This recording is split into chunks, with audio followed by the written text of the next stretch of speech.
Welcome guys to the next episode of the Tech on Toast podcast, and this week we're joined with Joel Satchi, co-founder of eMenu Now, and Greg Gibbons, Central Ops Director at the Big Table Group. That was a mouthful. Hello Greg, how are you? I'm very well, Chris, how are you? I'm good, thank you. Where have you come? Are you coming travelling far today? Are you based down here? I'm not, I live in the Midlands, north of the Midlands, Lichfield. Lovely place to live. Yeah, but I work out of central London. Joel's dragged you down here for this podcast today. But we're in the pub, so it's not bad. Joel, say hello. Who are you? What do you do?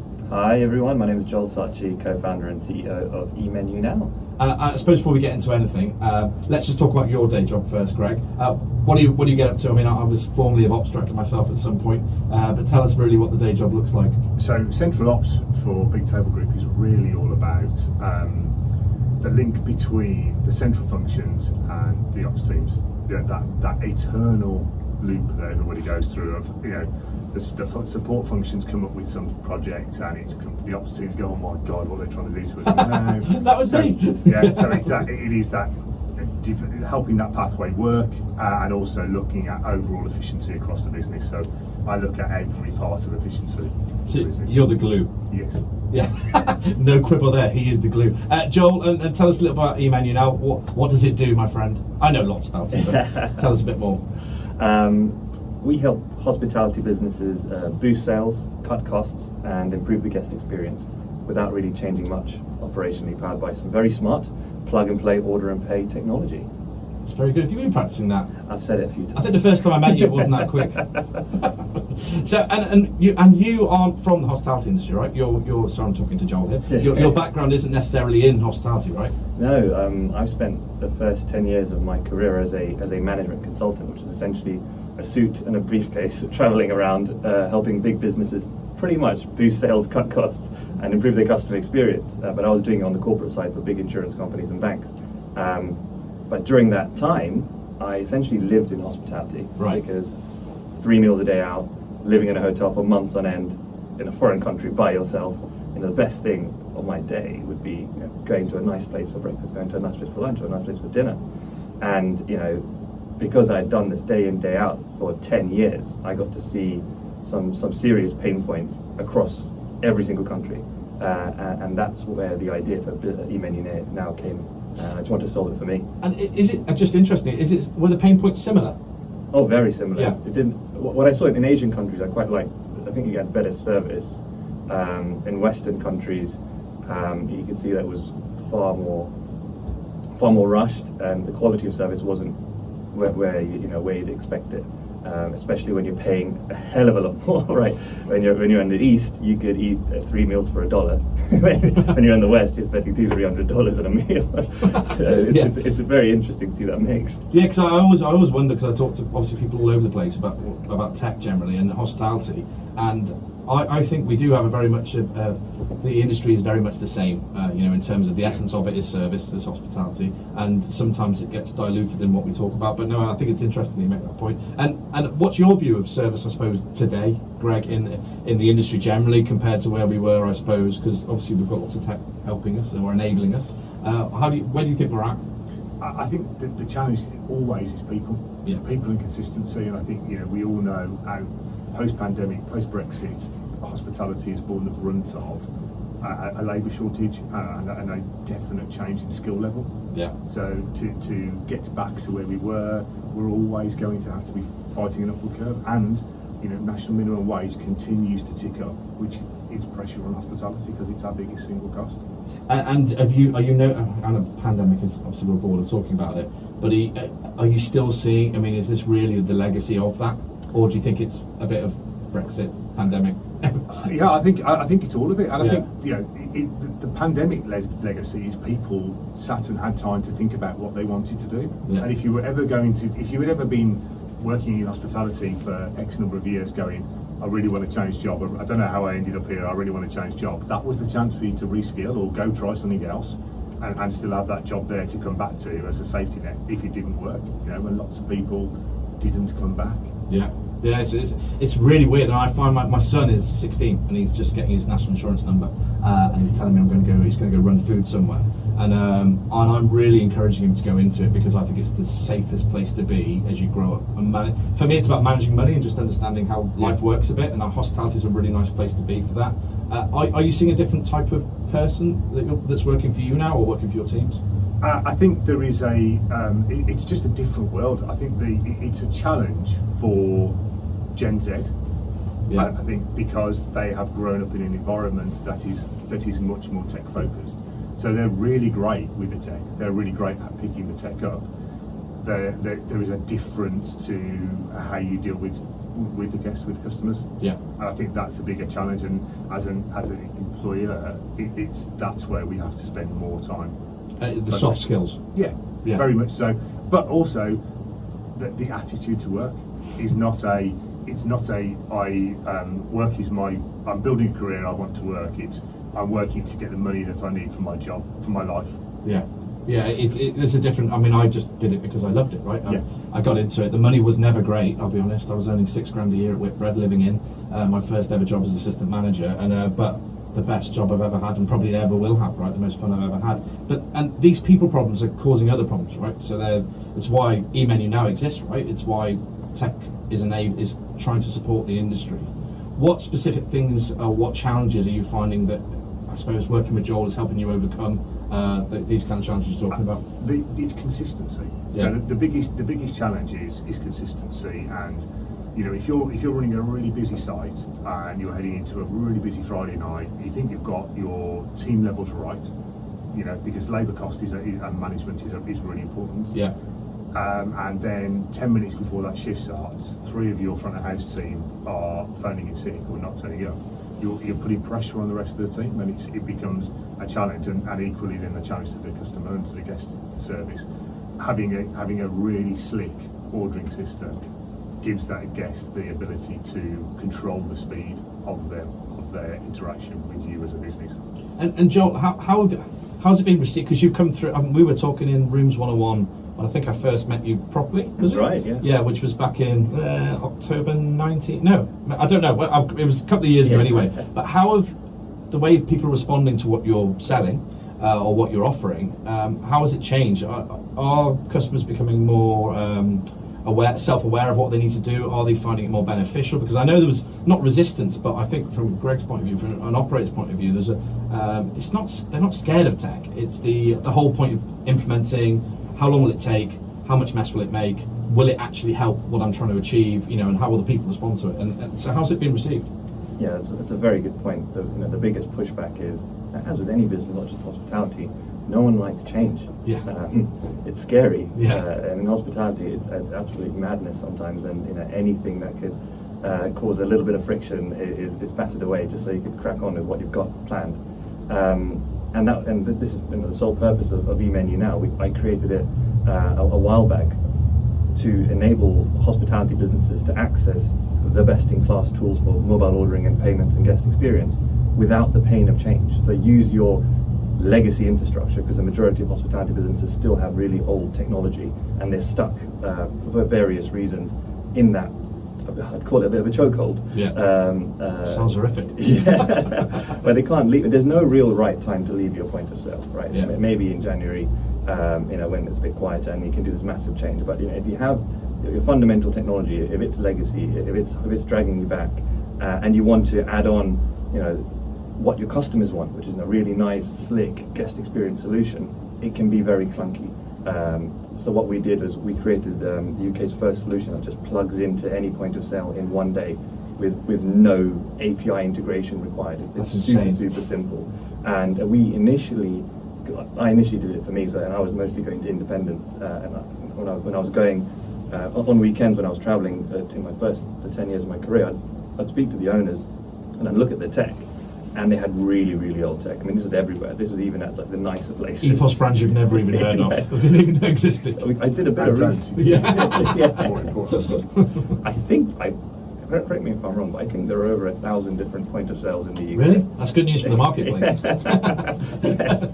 And the majority of them are legacy, so they don't connect, right? So it's, because you'll have small towns in England that have a very specific point of sale that was created by Bob down the road. Yeah. And Bob services the restaurants in that area, so they just can't access the tools they need. And did you deliberately come up with that? Was it something you fell into? Was it something along the roadmap that you thought, I need to do this? Because every time I speak to someone, they can't plug in, or was it always from the offset that was what you were going to do? Well, I wanted to create this business back in 2010, and back then they had really old technology. Yeah. And in 2015, as I continued to do my job and I continued to see restaurants, the technology did change, but the customer demands did. Yeah. So I realized that, and as more competitors came into the market in 2018, 2019, they're all relying on API integration, which these guys can't do anyway. So they have a completely different order and pay system to what they have. So we went out with the purpose of building a solution that could just plug in to anything, and we took that to an agency called Innovate UK. Yes. And they fund the UK's most innovative startups. So we said, look, we're going to build this product that's going to help 70% of the market access the tools that only the 30% can access. Can you fund this? And they did. And that's where eMenu really started. We got the money, we started building it. That's such a great mission to have, though, because I agree that tech is brilliant, and I love it. Talk about it every week. But it can't. Sometimes I feel like it can't help everyone. From the mom and pop restaurant up to the takeaway around the corner, up to Wagamama and Brewdog, right? So it's enabling everybody to have a great experience, and I think that's what's really cool. Anyway, I'm just validating your point. That's a very good point. And so we had initially targeted this for the small mom and pop restaurant, but now some of the UK's biggest brands are using it because it's just so simple. The simplicity of it trumps the complexity and the benefits of API integration for the mass market. And Greg, from your side, because it's really interesting to have the two of you here actually, because you've got the operator point of view and then the supplier point of view. The implementation part of any kind of new system, whether it be a new food and veg delivery or whether it be EPOS, how hard is that, especially in your size group, to roll out, and what kind of things are you looking for during the procurement process to make sure, we need to make sure we stay away from supplier A and go with supplier B? Yeah, again, a really big question, lots in that. I think the biggest challenge is, you've got hospitality. It's say operations want a solution, we grab a solution, put them together, and then 12 months down the line we realise actually ops didn't understand all of the problem. The tech didn't understand what ops wanted as the actual solution, and what we've got is a muddle somewhere in between. Yeah. And there was a rush to online ordering as we came out of the pandemic, and there was a big flood of products on the market. Lots of people took stuff that is clunky and doesn't really do what we do. Nobody, Amazon and Tesco's and the supermarkets have done the heavy lifting for us on this. People are so used to doing their order, wandering around their house looking at, right, what am I ordering this week on my Ocado delivery or whatever it is. So people are used to that. That tech is embedded in people. Amazon ordering the same. It's there. When you go as operators, we've got to accept that people want to do that when they visit you, but it varies on the visit, on the day of the week, and the party that you're in. So when you go for a business meeting, you're sitting in a restaurant having a chat, it's a very different experience to going out with your family. You don't particularly want to serve all the time. So you need the more flexible the system is to be able to do that, and it's not all or nothing all the time. Is what will be. That's where the longevity in this is. That's where the success is, and then it's got to go in from a team point of view, without them having to change. Yeah. The less change they have to make, the more it helps them without changing what they do, the more successful it will be. Yeah, that's key, isn't it? Adoption in tech. And I remember we rolled out, I'm going to talk about anyway, ProNet in Carluccio's across 110 sites when we were big. And what a nightmare. And it was I don't think it definitely wasn't ProNet's fault. They did their due diligence. It was our fault, right? The operator. We didn't understand why we were getting it. B, when we got it, we didn't really know what to do with it or how to work it. Belief as well. They've got to get. We have to get them to use the tech purpose. To go right. Do you understand? This is not here. This is not replacing you. This is enhancing your guest experience. It is. It's the time that table wants to leave because their 2-3-year-olds are warring with each other, and you're in the middle of taking an order from a table of 12.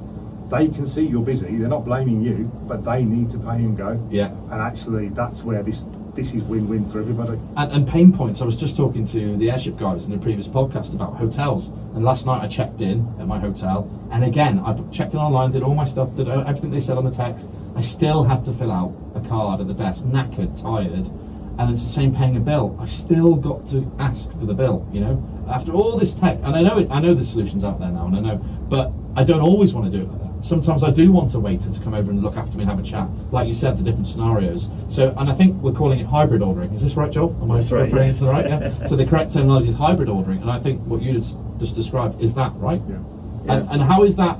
Is it working? Is hybrid ordering? Is it something that a solution that can work in the industry, or is it still got a way to go? For me, yes, 100%. It is the solution that will work, and it's especially particularly in casual dining. So there are some places where you kind of need both. So, for example, if you've got a large outdoor terrace, you want people ordering a pint. Yes. Yeah, because you don't want that police mentality. Yeah, the runners. Yeah, yes. you've got to sit there and watch them. However, for your guests to accept that you're a service restaurant, then actually that hybrid system inside that allows the host to sit them down, take their first drinks order, they're then looking and ordering their main courses and getting all the right upsells at the right time happens. But then the server brings the food over. They may have already ordered themselves a second drink, but at the point of clearing, the server is taking their dessert order that they've already looked at online. It's slick. That's the bit where the advantage to both parties is, and you know, we know win-win is what works for everybody. I think it's so interesting about that. It's just having it's quite exciting having an operator on, because you're talking my language for a start, and also it's the benefit, the real tangible benefit of, because I think sometimes as suppliers, potentially, Joel, that we kind of have a picture of the industry, we go in, we meet customers, we kind of see what they do, but actually the real tangible problems that they face on a daily basis. I had a lady, Katie from Market Horses, the CFO at Market Horse, was talking to me the other day, and she was saying to me that actually the biggest problem I have right now is opening the doors and getting people in, as in her staff, not customers. She said so tech, she goes, it's really important to me, I understand the benefit of it, but I can't get there, you know, I'm in this, and I think that's quite common, right? I think the operators are more than ever fighting this battle, so it's quite nice to hear an operator talk about the actual tangible benefits of doing that. And on benefits then, in terms of profit, you know, because that's why we all do it, right? Well, and to give customers a lovely time. But you know, we have to make money, we're a business. What are the results? Is it adding more money to basket size? Is it adding more money to the bottom line? It adds, yeah. So twofold. Excuse me. What is, I think the most staggering stat for me, and I've shared this with Joel a number of times, is 70% of the population are introvert. Now, for those of us who work in hospitality, we all go, what? Yes. Yeah, because you wouldn't work in this industry if you were an introvert. Psychopath. However, actually physically you're talking to guests in restaurant, and from what you can see, they buy more when they're not talking to somebody. When A, it's targeted at the right time. Secondly, it's consistency. That's we know if you put the right upsell in the right place at the right time, guests are more likely to buy it. If you've got an amazing server who's on their case, they'll do it. That doesn't happen every shift. We know it doesn't happen in every shift. Because they're human. Yeah, because they're human. It certainly doesn't happen in every site. So you miss all of those sales opportunities. Ordering through an app gets you that every time when you've got that work done and it's right. And from a customers, bizarrely, trust it more than an upsell. Yeah, if I'm trying to sell you something like this, and the cynic in you says, is that going out of date? Yeah. Have they recommended that cheesecake as a dessert because it's out of date today and they want to sell it? I may have thought that once. Yeah, we know that happens. Yeah. So when they see it in front of them on the screen, they go, well, they can't have done that just because it's going out of date. That must be the right product. Yeah. Yeah. So tick, trust, and people are bizarrely, and again I find this stunning, don't want to come across as greedy. Yeah. So people will not order a starter. People will not order an additional side order or another glass of wine because they think the server's judging them. Yeah, as operators, we know the server hasn't got the mental time to even consider how many glasses of wine they've ordered. They just want to get back to their coffee at the side station. Yeah, so they haven't got time. But from a customer point of view, they don't order that second drink, or they don't order that other glass of wine or that extra starter because they think they're being judged. It is really interesting, right? Because this is the battle between what people within the industry will call, or actually outside will call about experience versus running a business, right? Because everyone says, but I want a waiter, I want a waitress to give me that service. But we all know, having worked with thousands of these people over my career, and you, Greg, doing it still now, that they are inconsistent. Because I could name my best servers over my career, right, that I've worked with, probably 10 of them, Jackie, Serena, all these, I know them off by heart because they were outstanding, and because they were consistent, and because they delivered like the app would every time. But the problem is, that's 10 out of 1,000. So I'm not doing any maths, but that's not a lot, right? And that's not a great burn rate when you're looking at profit. So it is concerning, right? And it is, and we have to be honest, it's the way it's going in terms of, we have to deliver profit, we have to run a business, but we also have to deliver a great experience. And it sounds like, Joel, that you may have found a way of doing that and representing everybody with eMenu now. And the feedback you're getting, I suppose, from people using the system now, is that happening? Yeah, I can add to what Greg was saying further to working with him on Big Table Group. We work with one of the UK's biggest pub companies. We recently took on their pub of the year, so their most successful pub. And in the first month of them going live with us, their average spend per head went up 40%. And it's because I think it's really to do with onboarding and the pub, the guys that work in the pub really being sold with the system. We spend a lot of time with them pairing pretty much every single food item with a drink item, and every drink item with a food item. So even if someone's going in there to grab a beer, at the end, as they're checking out, they think, not even through the checkout, as they're choosing their beer, they're being upsold various different things depending on the time of day and the day of week. So it's very it's flexible in the sense that, okay, if it's Sunday, it's talking about Sunday roast. If it's Wednesday evening, we're talking about happy hour. And it's doing that dynamic upselling. And what we saw is that people who would normally just come there for a drink are buying food, and people are normally going there for food are buying drinks, and they're staying there for longer. That was with a pub. We had another one with a hotel. So this is a huge seaside hotel. They saw their room service go up 300%. Because it's just so much easier for you to just, at your bed, scan a QR code, buy a whole entire meal. I've got to tell you this actually, because last night, right, I was in a hotel, a nice one, and I was on the telly trying to, you can never turn the bloody telly on. It's like 5 options. I just want to watch. I didn't want to watch the football in the end actually. It was crap. But anyway, but I was looking, so I got it brought up the room service menu. And I went, oh cool, I can order on the TV, and I couldn't. It was just a PDF of the and I was like, so annoying, because my brain has been trained that if I've got a button or something I can click, I can order, right? So they lost. I didn't order. I went out. Well, I had exactly the same conversation when Joel and I got here today. I said to him, I stayed last night in a hotel in Piccadilly, had a room service, menu's there, and you have to use a phone. And I don't know, it sounds bizarre, but it's like, I've got a phone. And then I've got to phone them, and then I've got to tell them what it is. And it's late, not particularly. And then you've got to go through the whole payment process. Just want to be able to scan the QR code, order it, pay for it, and know that it'll just run. And I've always found that a bit awkward, when especially if you're a single guy staying in a hotel and a single girl, or a female waitress has to come in and stand in your room with you and get you. I always find that really odd. But anyway, we're getting to what's interesting about the hotel space is that the error rates are really high. Because the guy taking the phone calls was really rushed. He has to it's on the bar rooms. Or reception. Everyone's calling in trying to get an order through. So he's kind of get the order done. Okay, phone down next. And very frequently they get the orders wrong. Forgot my drink last night. Literally, I'm not lying. My food came and I was like, "Oh, have you got my drink?" And she went, "Oh yeah, it's on the bill." I was like, "Oh." So she had to go down 5 floors and go and get the drink. So how much time wasted is that? So I just think there's a bit of a reality. I don't know, Greg will probably be able to shed more light on it, but is there a bit of a reality check within the industry or within operations saying, do you know what, actually this is the way forward, and we can have a hybrid option where we work with both great people and great tech? 100%. For me, that's where the both sides are winning.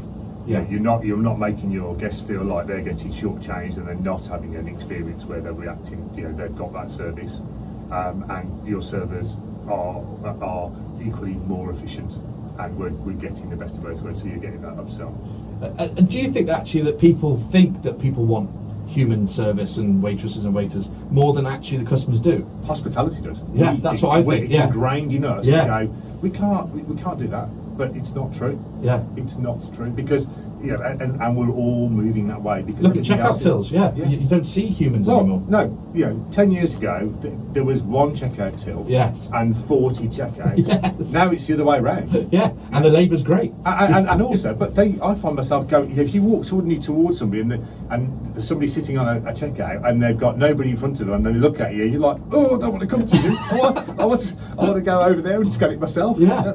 It's so because it literally went from the human checkout to the one where you put your own bit through on the belt and do it that way. And now it's the scan and go. I don't think that. I genuinely think it's a moving phase. I don't think the checkout's going to be here forever, because I think the phone is the best way forward. These kiosks, they break a lot. Yes, right? That's why they have one again, labour-wise, for an operation.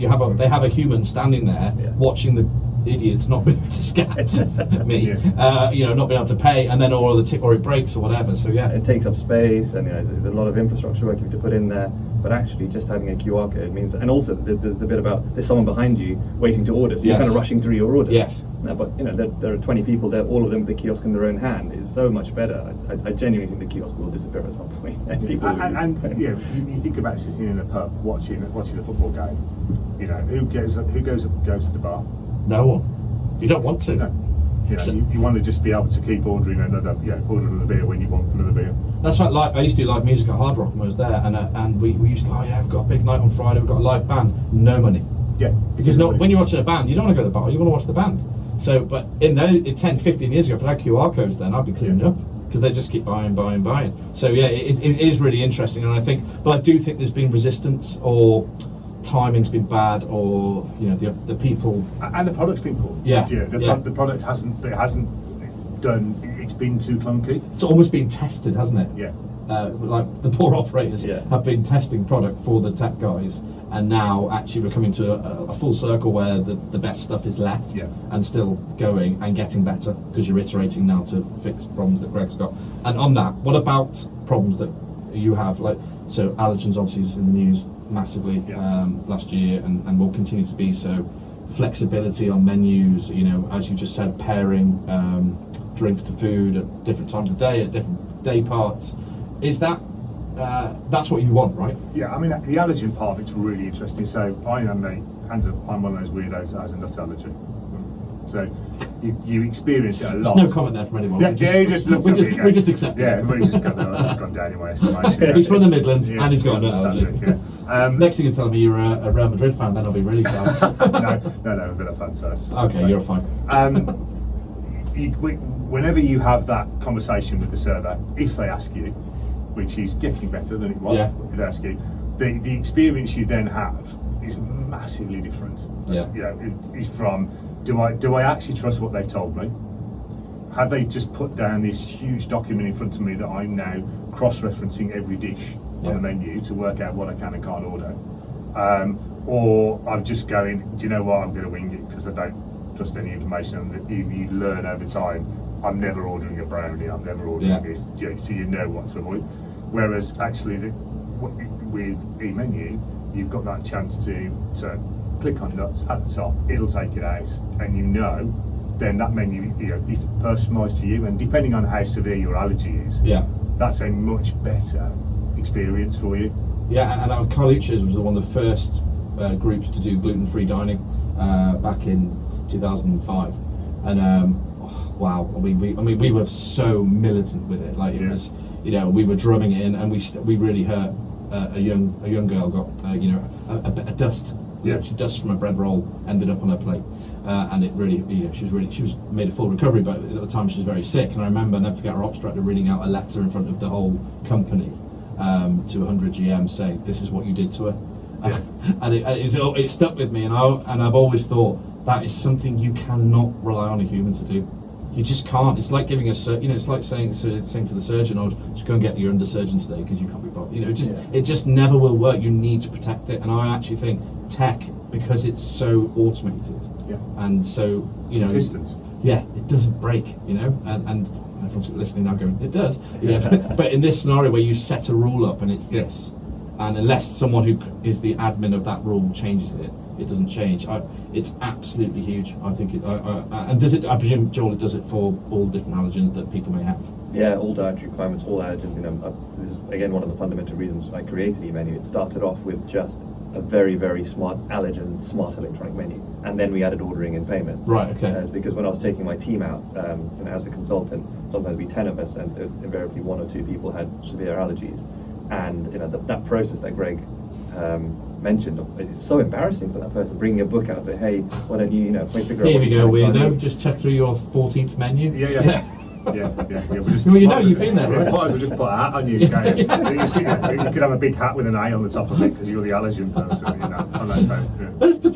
That's so from the same people who talk about experience and hospitality. Yes. That's what we do to people. So yeah, but I also understand saying that tech hasn't been great to solve that problem yet, because I think there was a period of iPads where you scroll through the PDF, but still, if someone deletes the wrong PDF or you don't update it, or the old one went to the wrong email or whatever it might be from an operations side, and you just end up, it's just so easy to give the wrong information. So yeah, I think it's absolutely key. So I mean, that would be a key thing for procurement, right? If you were looking at a good solution. 100%, and big tables. So one of the other big trip over points is big tables. You either end up having to serve them, or if everybody's ordering separately, you then end up with 10 checks hitting the kitchen. I'm just reminiscing, but yes. You end up with 10 checks hitting the kitchen, and you've inadvertently dropped into the service style of Lagos, where it's all rocking up at a different time because that's how it's landed in the kitchen, and your head chef's having a meltdown because he's suddenly done all these checks. Whereas actually eMenu is a really clever way of basketing that until everybody's done their order and then sending it through. Oh wow! So you can all order separately on my phone. Yeah. And then, but it'll hold it in one place and then go to the kitchen at once. Wow. Yeah, you can separate it. Chefs love you all over the world, Joel. You know that? Because that's that. Literally, I mean, when you started talking about it, the worst thing was hen do's in Cardiff. Saturday night. Oh God, I used to run a place in Cardiff. Saturday night hen do's. And it's a thing.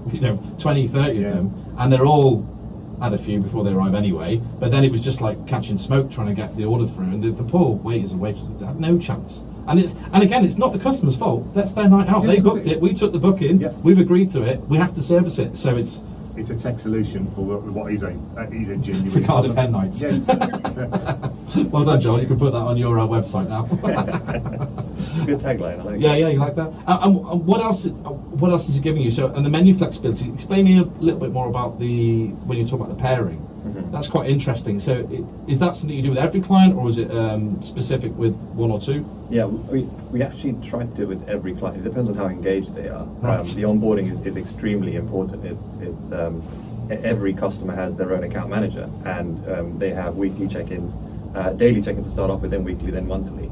And we go through, okay, you've got a new menu change. What do you think will go well with this dish? And let's do it together. And then they get used to it, and then they can do it themselves. And it just becomes a bit of a machine. They'll start upselling whatever they want to upsell on that specific day really quickly. They can do it in 5 minutes in the morning. Because it is effectively a new revenue. I know it's an old revenue stream, but potentially it's like the upselling and the basket size increase is really, for me, I always used to look at different ways, different levers I could pull to make money. And that is a new way of making money. I know we have waiters and waitresses that do that, but as you talked before, Greg, consistency is key, right? And that consistent approach does, the numbers boost, right? Yeah, I'm sure you've had those conversations with your FD at some point that said, if you realise if we sold everybody just one more drink, we'd have no sales issues and no labour issues. Yes. You went, if only I could do that. Yeah. I'm trying. Oh, yeah. Whereas, and this is that's the difference here. Is that continual consistency.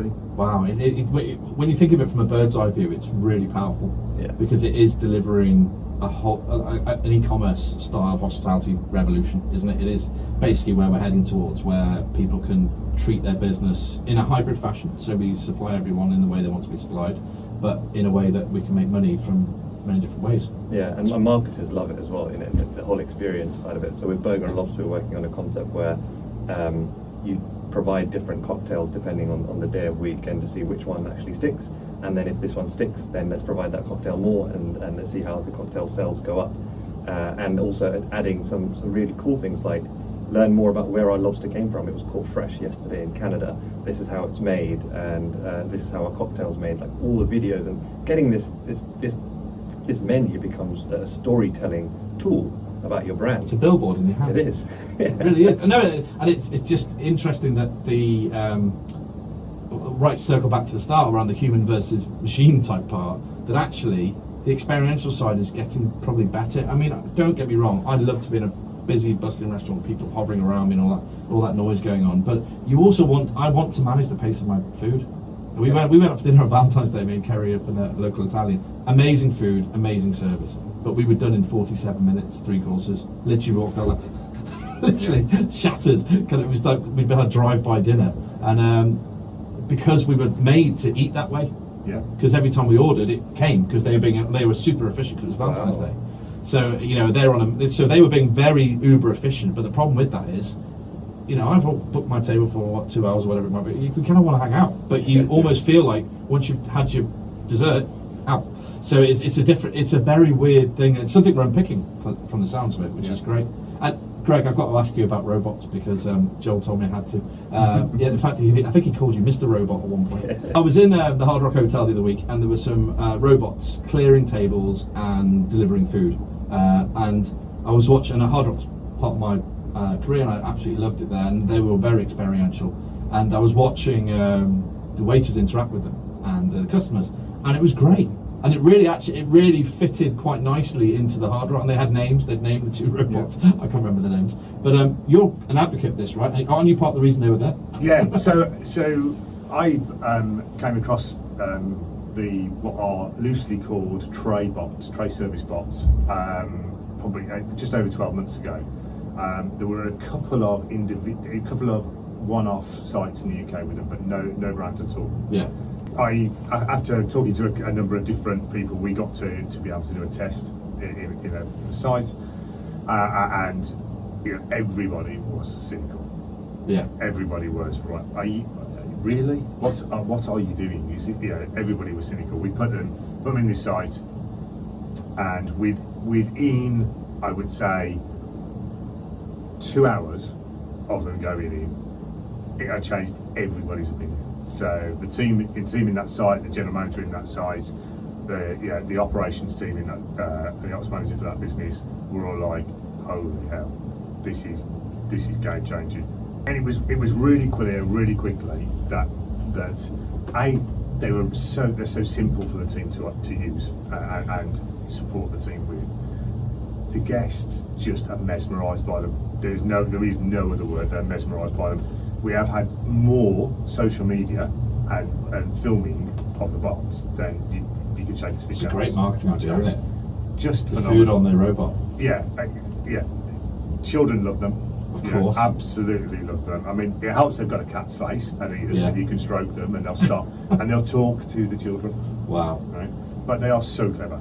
And for people that haven't seen them, they're about 2-3 feet tall. No, they're probably about 5 foot high. Very low to the ground, very sturdy. They've got 4 large trays on them, and you really quick to use. Map them really quickly in a restaurant, and they're the legs for the team. So where you have a large flat footprinted site, they allow your team to not spend as much time being unproductive in terms of clearing what tables. we want them to do, which is improve the guest experience and sell. Yeah, they're not walking backwards and forwards carrying full and empty plates, and that's where you see the huge difference. I was one of those naysayers until very recently, when I was in, I think it was at the HRC trade show, when we were doing the stage there one year, and there was one annoying me, chasing me around the bloody building all day. But when I saw it I think it was Bo Paran maybe had them, in Slim Chickens, is it? Yeah, so I saw one of Slim Chickens, and the kids were all over it. Like, I was laughing, just going, the poor thing, the robot couldn't move, but it was getting manhandled by all these kids. But then when I saw them in Hard Rock, it's the first time I've seen it and gone, that makes sense. Because I asked the waiter, I said, "How do you feel about working with the robot?" And she said, "It's our runner. It's brilliant." The first site we put them into, a week into this first test, we had a catch-up call with myself, the general manager from the site, and the ops director for the brand. And the first thing I said to her was, "It's okay. 7 days in, how do you feel about the bots?" And she said, and she's a long-serving general manager, "If you take them out, I'm leaving." And the ops director went, "You are joking, Kate." She went, "No, I'm deadly serious. If you take them out, I'm leaving." Wow. I think it's a real opportunity. And again, I think it's more the industry's problem than anybody else's. As in, internally, I think customers actually see the benefit, and they never call in sick, right? And they never chat back. And they, from an overall business point of view, they don't call in sick. They also don't accrue holiday pay. Yeah. They don't need national insurance payments. Cycle to work. They don't need a pension contribution. Yeah. And from a team point of view, they don't become part of your trunk. Yeah. They're not asking for. You have to tip out to the boss. Yeah. So better service. It relates to the whole team. And what's the return like? How long are you paying for a bot, do you think, before you start? Varies. Our best return 22 weeks. Wow. 22 weeks. So one site last week, the best performing site last week, the bots did 2,555 tasks. And you're not suggesting getting rid of humans here. No. This is a compliment to. This is get your humans to do the bit we want them to do. Yeah. They're becoming a more and more expensive and harder to get hold of resource. So don't wear them out doing all that stuff. And we're nearly 12 months into since the first site started, and we are seeing other trends. So that site now has a better and a reducing team turnover. Wow. He's just saying thanks.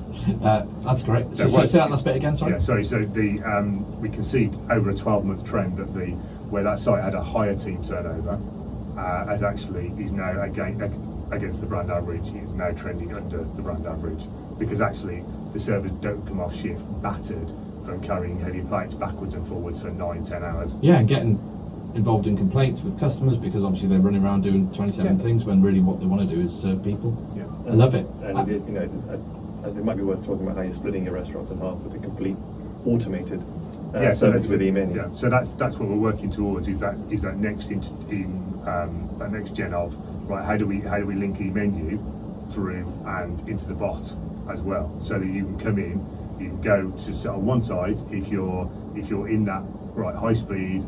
I'm here for a different function, or I'm here to refuel. Yeah. Actually, I can come in, scan the QR code, order my food. The bot will come over.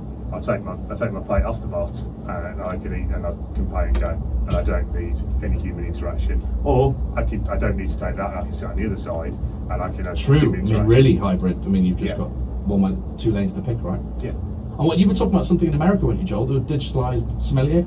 Yeah, I mean, what reminded me of it was recently Valentine's Day, and I took my wife out after our second. We're so predictable, aren't we? We all took her. Maybe I should take her out more than once a year. I haven't taken her out in about 8 months. It's really, really bad. You've got a good excuse though. Just had a baby. Congratulations. Thank you very much. So it was nice. We had the 1-month-old baby there sleeping for once. It's good whilst we had our food, and it was a really nice restaurant near where we live, and I wanted to see the wine list. So I asked for the wine list, and it had no description. It just said, I don't know wines. And there's a stat out there saying that 80% of people that go to a hospitality business actually wish they knew more about their wines. Yeah. They're going in there hoping for the best. It's why, and I don't know if you've heard of the wine app. There's a wine app out there which a lot of my friends use. I'm not sure what it's called. Sorry, I should have said that before I said it. But I don't know what it's called. But they use it every time you scan the label, and then it tells you the origins and all the bits and bobs. And but that's customers doing it themselves. Exactly. Again, no experience. But anyway, carry on. Yeah, that kind of damages it. I'll look at the bottle, then I'll scan it, then I'll see where it's from, and I'll get the reviews. I want that to be an e-menu, and then that's what we've got in e-menu. So e-menu becomes your digital sommelier, so you don't have to have that embarrassing moment where you're like, can I taste this one and taste that one? Because most of the time, because we're English, we'll just take a bottle of wine, it'll taste disgusting, we'll just neck it and crack on. Neck it and crack on. Now you're speaking my language. But actually, if we could get a really good understanding of where is this wine from, what does it taste like, if you like this, then you might like that, and this is what other customers thought about it, I mean, you're invariably going to have a much better experience, aren't you? And you're not going to feel as embarrassed asking about the wines. When I asked the server about the wine, he had absolutely no idea. So he just said, why don't you taste a different bottle? Well, I'm sure Greg will tell you, but wine training was the one thing that nobody wants to do and nobody remembers because it's if it's done well, it's detailed. Yeah. You know, everyone, I'm sure you've done, as I have, many courses over the years, and there is the odd nugget that is stuck in my head. I don't know what I like, but that's basically what remains. Yeah. I mean, the colleges used to take us to Italy to meet the grower, right? We used to go out there and meet the grower, which is a great crack, but you didn't learn anything apart from how to drink wine. Yes, I used to go back and tell the customers, oh, we were in Sardinia last week and we were doing this, or we were up in the Alps. And they were like, oh, what wine was it? I was like, I'm just going to get the waiter. It was a red one. It was really nice. It tasted great. You should have 5 bottles, we did.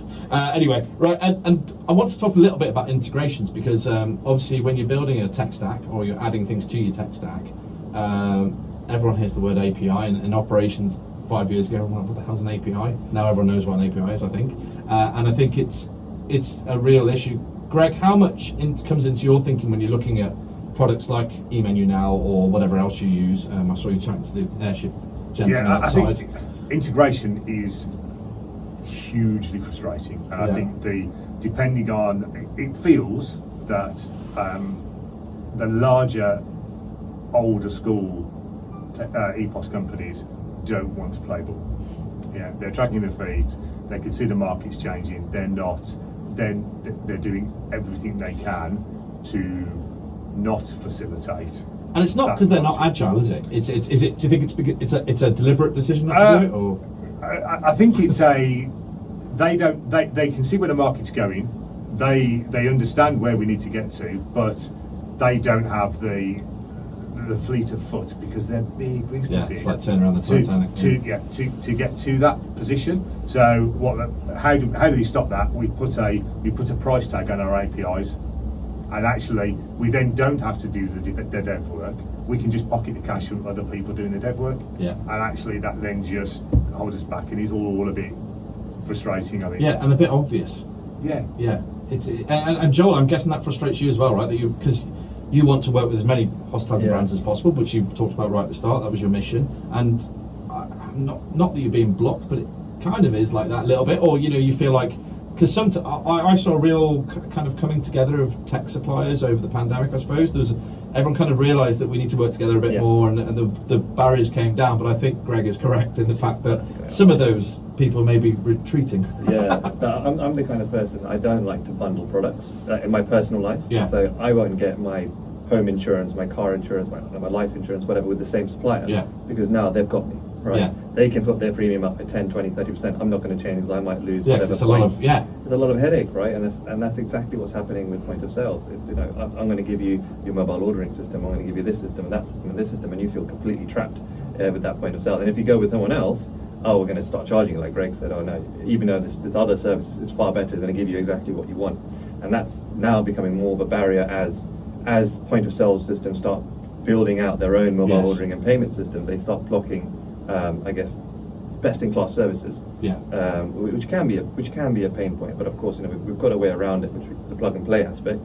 But point of sales out there that are listening, talk to me. I want to work with you. I've got hundreds of customers coming to me because we're engaging with businesses initially that have legacy infrastructure. Yes. So they're going through the digital transformation process with us. They start off using their clunky. I've got an example, right? So for my daughter's first birthday, I went to a soft play centre, and there was, you've got bouncy castles and balls and all that sort of stuff, and everyone's having fun. I wanted to go to the cafe and get a coffee, but my daughter wanted to go and play. So I was holding her hand in this massive queue in the cafe while she was like, Daddy, I want to go play.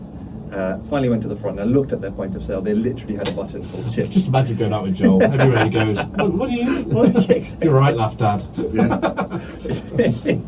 It is. I do it everywhere. The button physically said chips on it, and then the button physically said coconut. Like it was so old school. Yeah. It was like a legacy. A dream for you. I bet you're like, yes. So I was like, guys, what if I could let all of these guys sit down and let their parents, let their parents relax, let the kids go play, and you could, take the pressure off you as well, because I know, because I have 3 kids. Those places you end up in a queue and it's horrible because it's noisy anyway and loud. The queue is being serviced by one person probably. The other people are running around cleaning up whatever needs cleaning up. So that pressure away back onto the tables is probably a godsend. So we went in. They said yes, let's try it out. Plugged in the next day.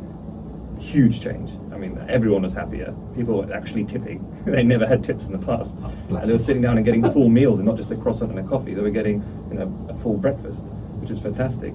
So I'm working with companies like this who invariably, they want to go to the next level of point of sale. So they want to level up, Yeah. but they want to work with companies that work with us because they've seen what we can do with the allergen filtering, all that sort of stuff. Now they're used to it. So, point of sales, come chat to me. I think it's integrate. it's something I wanted to discuss on the podcast because I think that it's I talk to all different sizes of companies, and I think it's really interesting to understand why that may be happening. We probably know, but understand. Surely we were talking about data with Airship actually about how Deliveroo and Booking.com with hotels own all the data, right? So you customers, you're working your backsides off in Big Table Group, serving, but Deliveroo keep all your data. Yeah. And surely, and I know they're going, you're mad, Chris, but if they start sharing some, right, or enabling you with some of that data, it becomes so much more powerful, not the other way around. Because they think that once you get your data, you'll go and build your own, you'll have your own delivery service, but maybe you won't. I don't know. I just think it's a blocker. Yeah, 100%. Yeah, they share the data that suits them. Yeah, yeah, and I think it's and everyone says it, So I just wonder if it's a play that would be really interesting. In fact, you bring down the gates a little bit, share the data around everyone, and let's see where we go. Because the industry could be so powerful with what we're talking about, but we seem to want to retract when we make progress, which is silly. Greg and I were talking about this, actually. I don't know if we should mention the company, but a lot of businesses have tried to build their own tech in-house. Yes. And it's failing because they realise actually tech is expensive. Yes. It's not just about building it, it's about maintaining it. It's the iteration, right, that you have to go through. And I spent the summer at Deliverect last year watching them iterate their product. And our company sprint on a Friday would involve, I'm not going to give too much information away, but potentially half an hour, 45 minutes of updates. And I'm not just talking, two people talking about an update. I'm talking about updates from every department on every bit of product that they had every week. And there was probably 10 to 25 changes every week going through, and successfully, right, most of the time. And that's impressive, but that's also bloody expensive. It's extremely expensive. So, and I know a pub group that built their own tech, which I did a podcast with, and I don't know where they're at in their journey. Actually, I'll ask you off air, but it was really interesting. They were a big believer, like Honest Burger did. They wanted to build their own tech stack, but then they've gone full reverse and started buying off the shelf, right? We're actually working with that same pub group. Oh, really? Are you really? Is it? I do know that. I think we're talking about the same one where at one point we're being really secretive. 2%. Guys, go look at Chris's previous podcast to figure out which pub group it is. But at one point, I think only 2% of all orders are going through that app. Is that really? Is that the same pub group? Maybe. So we're working with the least talented sites. So they can give them the best in class without them having to spend the millions. Yeah, I think that was a real thing, right? I think a lot of people looked at doing their own thing, but it's a whole world of pain, right? Well, because as operators, we go, this can't be hard. Yeah. This can't be hard. It's just We fix things. That's what we do. That's what we do. It's not hard. Yeah. And then you realise just what a botch job you've made of it, and how much it costs to keep going. Yeah, and also the things that tech solutions that are the ability to run separate menus. Which to Joel sounds like, that's quite a good idea. And then when you put it as an operator, you pick it up and go, what? So I can change a menu at the flick of a switch in my sites that have got exceptional volumes at peak times. Yeah. So in O2, I can run a menu when there's no events on, a normal menu, and then I can flick to an event menu like that. Wow. Yeah, and then flick it off again. And that's huge. Again, Carluccio is Stratford upon Avon. I don't know if that one still exists, but yeah, it does. So it's right next to the Royal Shakespeare the theatre, and we used to do about 15 grand a week, and then they built that bloody theatre, and it went to 60 overnight. Yeah. And they had this pre-show rush, and then after the show, and having that capability for those guys, because it was a small restaurant, it was never built to do that volume, but it did it, and had an outside bit like you spoke about. So having that tech to solve that problem, then oh god, they would have cut your arms off, Joel. I swear. If you'd met those guys 10 years ago, where have you been? Too long. It makes it's better experience for the guest, and it's better experience for the team. It was team. just pressure everywhere. It was pressure for the manager. Was absolutely brilliant. The GM there was Mark Coker, if you ever listen, was an absolute legend and just worked his socks off. But he probably didn't need to. We probably lost him in the end through killing him. So because he was a good guy, but just working very hard. But it's a tale of our industry, right? We tend to take the best of what we've got, rinse it dry, Yeah. and then on to the next one, and look what we've got now, right? And that's what the problem we're facing. But look, it's been really interesting. And guys, what do you think about?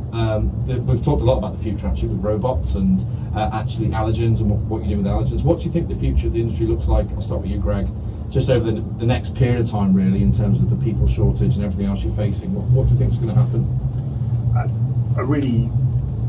I think in the short term, cost of living crisis is our number one focus, along with utility costs.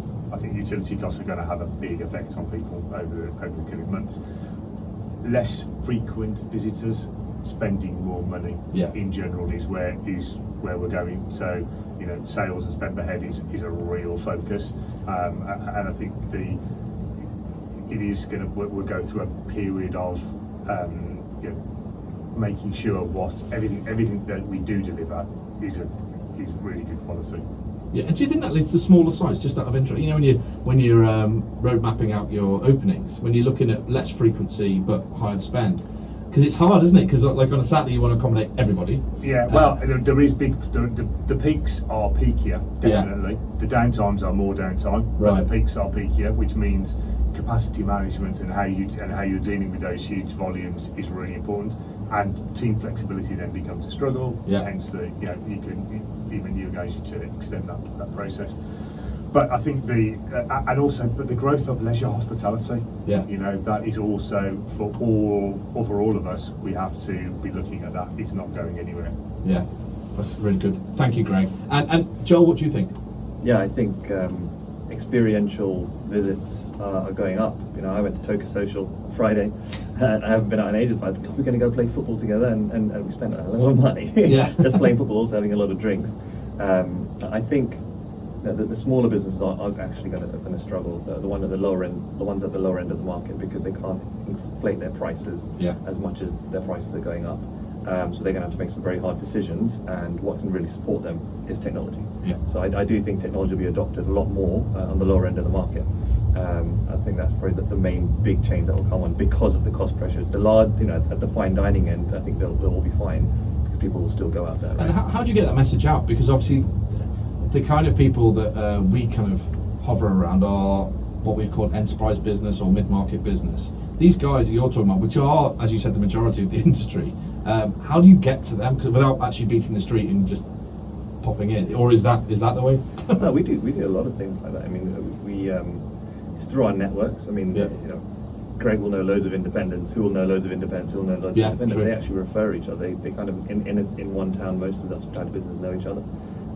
So it is a lot of word of mouth. We have got people on the street, and the independents prefer the face-to-face onboarding, whereas the enterprise not so much, because it's so big. You can do a lot of things on Teams. We're working with pretty much all of the big pub groups now for the least talented sites. They all want you to physically turn up and talk them through the system and be there on day one, because they're terrified of tech, right? And once you go through that process, they love it, they adopt it. So it's a very different way of selling, which is very personal. Yeah, I like it. For that, again, that's what we do, right? Yeah, exactly. Hand-holding in hospitality is perfect. Look, brilliant. And Joel, I need to ask you, because obviously people listen to this for a reason. How do they get hold of you if they want to know more about eMenu Now? Please send me an email at joel@emenunow.com, or find me on LinkedIn. I'm Joel Satchi. Everyone's getting very brave with their email. Greg, you're not going to give your email, are you? No.